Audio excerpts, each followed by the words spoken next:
ನೀನೇ ಮಾತಾಡು, ನನಗಿನ ದೊಡ್ಡವನು. ನನಗಿಂತ ದಪ್ಪ ಇದೆಯಾ ಮಾತಾಡು. ಎಲ್ರಿಗೂ ನಮಸ್ಕಾರ. ಮೊದಲನೇದಾಗಿ ಫೆಬ್ರವರಿ 14 ಭಾಳ ವಿಶೇಷ ದಿನ ಅಲ್ಲ. ಎಲ್ಲರೂ ಯಾರ್ಯಾರನ್ನೋ ಕರ್ಕೊಂಡು ಸಿನಿಮಾಗೆ ಹೋಗ್ತೀರಾ. ಯಾವುದಾದ್ರೂ ಸಿನಿಮಾಗೆ ಹೋಗೋ ಬದಲು ಸಿನಿಮಾಗೆ ಬನ್ನಿ, ತುಂಬ ಚೆನ್ನಾಗಿದೆ, ಸಖತ್ತಾಗಿದೆ. ಮತ್ತು ಪೃಥ್ವಿ ಅಣ್ಣನ ಬಗ್ಗೆ ಹೇಳಬೇಕು. ಪೃಥ್ವಿಯವರು, ಪ್ರಮೋದ್ ಬ್ರೋಕು ಅದ್ಭುತ ನಟರು.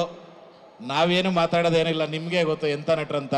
ಬಟ್ ಇಂಥ ಒಂದು ಟೀಮಲ್ಲೇ ನನಗೂ ಕರೆಸಿದ್ರಲ್ಲ, ಭಾಳ ಖುಷಿ ಆಗುತ್ತೆ. ಒಳ್ಳೆಯದಾಗಲಿ. ದಯವಿಟ್ಟು ಸಿನಿಮಾ ನೋಡಿ, ಭಾಳ ಅದ್ಭುತವಾಗಿದೆ. ನಮ್ಮ ಗಿರೀಶ್ ಅಣ್ಣವರು ತುಂಬ ಅದ್ಭುತವಾಗಿ ಒಳ್ಳೆ ಸಿನಿಮಾ ಮಾಡಿದ್ದಾರೆ. ಥ್ಯಾಂಕ್ ಯು ಅಣ್ಣ. ನೀವು ಸಿನಿಮಾ ನೋಡಿದ ಮೇಲೆ ನೀವೇ ಮಾತಾಡ್ತೀರಾ ಕಲಾವಿದ್ರ ಬಗ್ಗೆ ಯಾವ ರೀತಿ ಆ್ಯಕ್ಟ್ ಮಾಡಿದಾರಂತ. Thank you so much. ಬಂದು ಸಿನಿಮಾ ನೋಡಿ ಎಲ್ಲರೂ please. Thank you so much Manju Pavagada ಅವರೇ. ಶಿವರಾಜ್ ಕೇರ್ಪೇಟ್.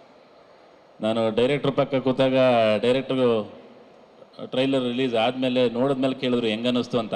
ಸರ್, ಆಲ್ರೆಡಿ ಸಕ್ಸಸ್ ಆಗಿರೋ ಸಿನಿಮಾನ ನಮಗೆ ಈಗ ಏನೋ ಟ್ರೈಲರ್ ತೋರಿಸ್ತಿದ್ದೀರಾ ಬಿಡಿ ಸರ್ ಅಂತ ಹೇಳ್ಬಿಟ್ಟು ಹೇಳಿದೆ. ಯಾಕಂದರೆ ಆಲ್ರೆಡಿ ದುಬೈ ಕನ್ನಡಿಗರು ಮೆಚ್ಚಿ ಒಂದು ಒಪ್ಪಿಗೆ ಕೊಟ್ಟಿದ್ದಾರೆ. ಇನ್ನೇನಿದ್ರು ನಮ್ಮ ಕರ್ನಾಟಕದ ಕನ್ನಡಿಗರೆಲ್ಲ ಒಪ್ಕೊಬೇಕಾಗಿರೋಂಥ ಸಿನಿಮಾ ನಮ್ಮ ಭುವನಂ ಗಗನಂ. ಮುನೇಗೌಡರು ಸರ್ ಈಗ ಆಲ್ರೆಡಿ ನಮ್ಮ ಅಯೋಗ್ಯ 2 ಸಿನಿಮಾದ ನಿರ್ಮಾಪಕರು. SVC ಅನ್ನೋ ಒಂದು ಬ್ಯಾನರು, ಅದರಲ್ಲಿ ಆಲ್ರೆಡಿ ನಾವು ಕ್ರಿಕೆಟು ಆಡಿದ್ದೀವಿ, ಈಗ ಕೆಲಸನೂ ಮಾಡ್ತಾಯಿದ್ದೀವಿ. ಈಗ ಆಲ್ರೆಡಿ ಕೆಲಸ ಮುಗ್ದಿರೋಂಥ ಒಂದು ಒಳ್ಳೆ ಸಿನಿಮಾದ ಟ್ರೈಲರ್ ನೋಡಿದ್ವಿ, ಸಾಂಗ್ ನೋಡಿದ್ವಿ.